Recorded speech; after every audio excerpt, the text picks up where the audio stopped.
जय हिंद मित्रों, हमारे यूट्यूब चैनल स्टडी विद शरण में आपका स्वागत है।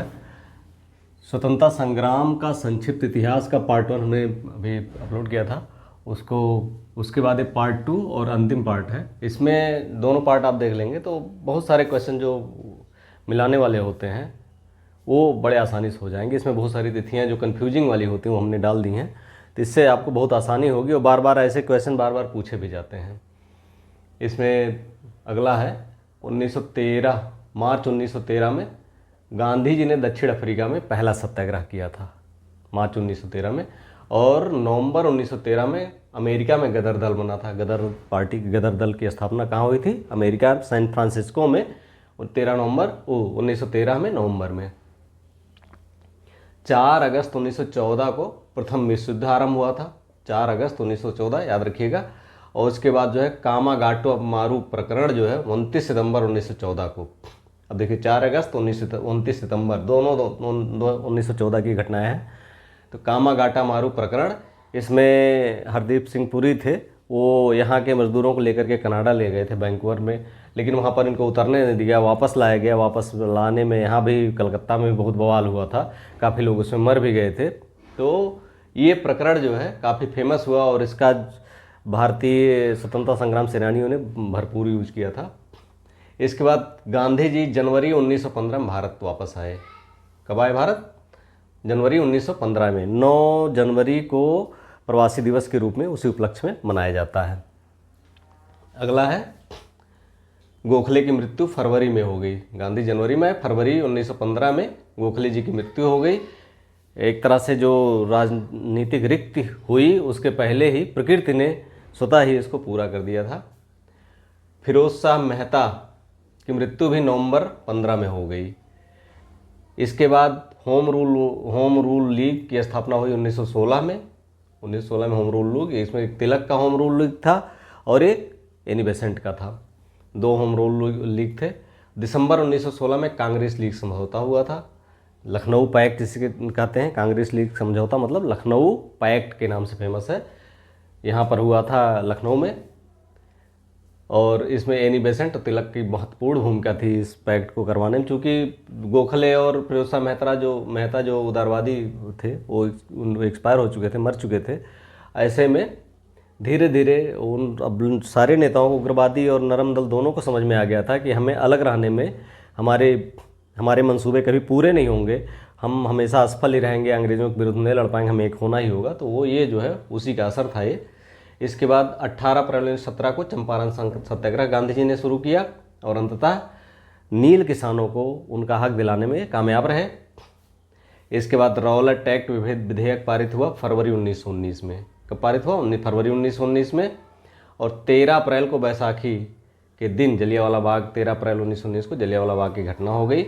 इसमें लोग इकट्ठा हुए थे रौलट एक्ट के विरोध में। सैफुद्दीन किचलू के जो गिरफ्तारी हुई थी उसका भी था, इसमें उसका भी विरोध था। और छोटी सी जगह है, चारों ओर से बाउंड्री थी, एक पतला सकरा रास्ता निकलने के लिए था, लेकिन जनरल डायर ने चारों ओर बाउंड्रियों पर चढ़ा करके ताबड़तोड़ गोलियां मारी। और अभी भी देख सकते हैं गोलियों के निशान उन बाउंड्री पर। और वहाँ जो एक कुआं था उसमें भी लोग कूद के मर गए। बहुत हृदय विदारक घटना थी ये। आज भी उसको आदमी सोच करके या उसको देख करके रोंगटे खड़े हो जाते हैं। इसके बाद तिलक की मृत्यु हो गई 1 अगस्त 1920 को। कब हुई? 1 अगस्त 1920 को तिलक की मृत्यु हो गई। और 1 अगस्त 1920 को ही असहयोग आंदोलन शुरू हुआ। कैसर-ए-हिंद की उपाधि 1921 में गांधी जी ने लौटा दी थी। ये उसी का हिस्सा था, उपाधियों को लौटाना असहयोग आंदोलन का। तो गांधी जी ने 1921 में कैसर-ए-हिंद की जो ब्रिटेन ने उन्हें दी थी लौटा दी। मापिला विद्रोह भी 1921 में हुआ। नवंबर 1921 में राजकुमार वेल्स भारत बम्बई आए, जहाँ पर उनका जगह जगह विरोध का सामना करना पड़ा। असहयोग आंदोलन चल ही रहा था कि चौरी चौरा की घटना हो गई 5 फरवरी 1922 को। एक थाने को भीड़ ने फूंक दिया था। जो असहयोग आंदोलनकारी थे उन लोगों ने हिंसक होकर के इसको फूंक दिया थाने को, चौरी चौरा गोरखपुर में। तो इससे गांधी जी बहुत व्यथित हुए और उन्होंने 12 फरवरी को बारदोली में एक बैठक की और असहयोग आंदोलन वापस ले लिया। 9 अगस्त 1925 को काकोरी में लूट हुई। ये अपने आंदोलन को चलाने के लिए, उग्रवादी आंदोलन चलाने के लिए राम प्रसाद बिस्मिल, अशफाकुल्ला खां, इस तरह सब लोगों ने मिल करके ये काकोरी ट्रेन डकैती की थी 9 अगस्त 1925 को। साइमन आयोग नियुक्त हुआ कब? 8 नवंबर 1927 को। और हिंदुस्तान सोशलिस्ट रिपब्लिकन एसोसिएशन का गठन 1928 में हुआ सितंबर में। 20 मार्च 1929 को मेरठ षड्यंत्र केस बना, साम्यवादियों पर चला। और 29 मार्च 1929 को जिन्ना की 14 सूत्री मांग आ गई। ये सब बहुत क्लोज डेट है। और दिसंबर में ही लाहौर अधिवेशन हुआ जिसमें कांग्रेस ने पूर्ण स्वराज की मांग की 1929 में। देखिए, मार्च 20 में मेरठ षड्यंत्र पर केस चला साम्यवादियों पर। 29 मार्च को 1929 को जिन्ना की 14 सूत्री मांग, और लाहौर अधिवेशन में ही पूर्ण स्वराज की मांग की 31 दिसंबर को जवाहरलाल नेहरू ने 1929 में। और 1 जनवरी 1930 यानी 31 पूर्ण स्वराज मांगने के जस्ट अगले दिन लाहौर के तट पर नेहरू ने तिरंगा फहराया। इसके बाद 14 फरवरी 1930 को सविनय अवज्ञा आंदोलन पारित कर दिया गया, जिसे कांग्रेस कार्य समिति ने पारित कर दिया। और इसी के हिस्से के रूप में दांडी मार्च, नमक कानून का विरोध करने के लिए, क्योंकि नमक हर घर में यूज होता है, तो उस गांधी जी ने प्रतीक रूप में उसी को लिया, तो गांधी जी ने दांडी मार्च शुरू किया 12 मार्च को 1930 को। और दांडी 5 अप्रैल 1930 को पहुँचे। उन्होंने वहाँ जाकर के नमक बनाया, नमक कानून को अवहेलना की, तोड़ा उसको। इसके बाद 12 से 19 नवंबर 1930 को प्रथम गोलमेज सम्मेलन हुआ। 12 से 19 नवंबर 1930 को प्रथम गोलमेज सम्मेलन हुआ। 5 मार्च 1931 को गांधी इरविन समझौता हुआ। और उसके कुछ ही दिन बाद 17 मार्च को 1931 को भगत सिंह और बी के दत्त को फांसी दे दी गई। इसका गांधी जी को विरोध भी झेलना पड़ा कि उन्होंने गांधी इरविन समझौते में इस बात को क्यों नहीं रखा, उनको छोड़ने की बात क्यों नहीं की। 7 सितंबर से 1 दिसंबर 1931 को द्वितीय गोलमेज सम्मेलन, इसमें गांधी जी हिस्सा लेने पहुंचे। 16 अगस्त 1932 को सांप्रदायिक अधिनिर्णय हुआ, सांप्रदायिक पंचाट हुआ, जिसमें दलितों के लिए अलग सीटों की मांग की गई थी, व्यवस्था थी। लेकिन इसका गांधी जी ने विरोध किया, आमरण अनशन पर बैठे।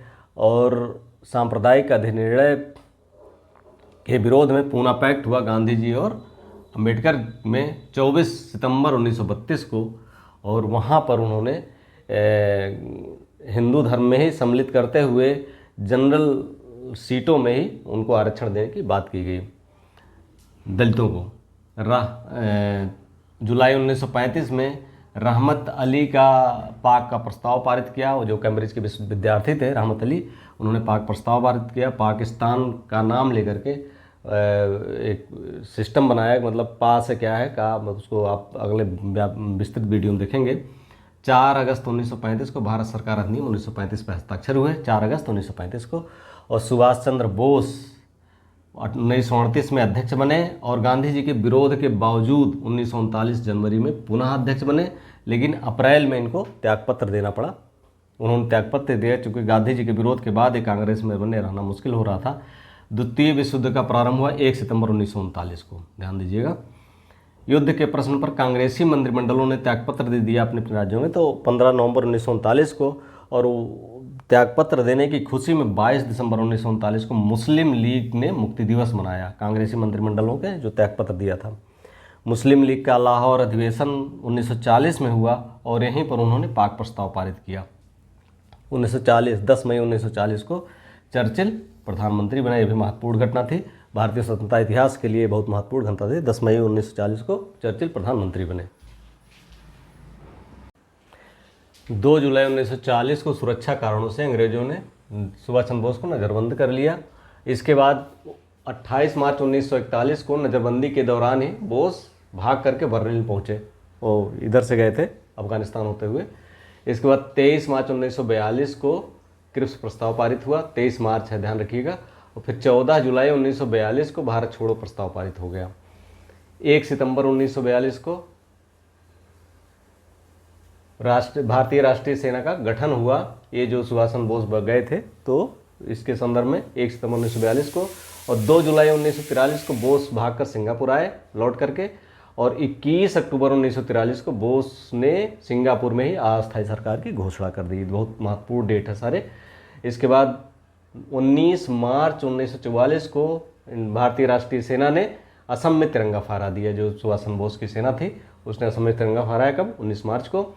और 1944 14 जून को बेबेल ने शिमला प्रस्ताव पारित किया, जिसको दोनों पार्टियों ने, मुस्लिम लीग और कांग्रेस ने अस्वीकार कर दिया।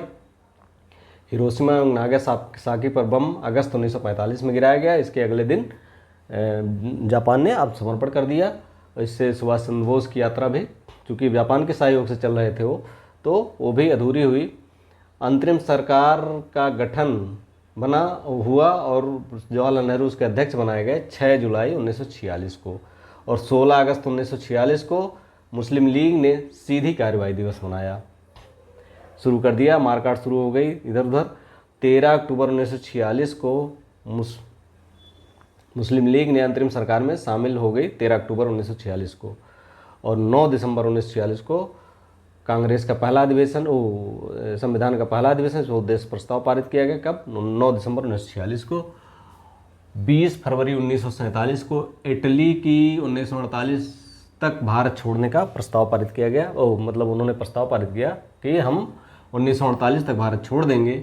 24 मार्च 1947 को लॉर्ड माउंटबेटन वायसराय बनाए गए भारत के, 24 मार्च 1947 को।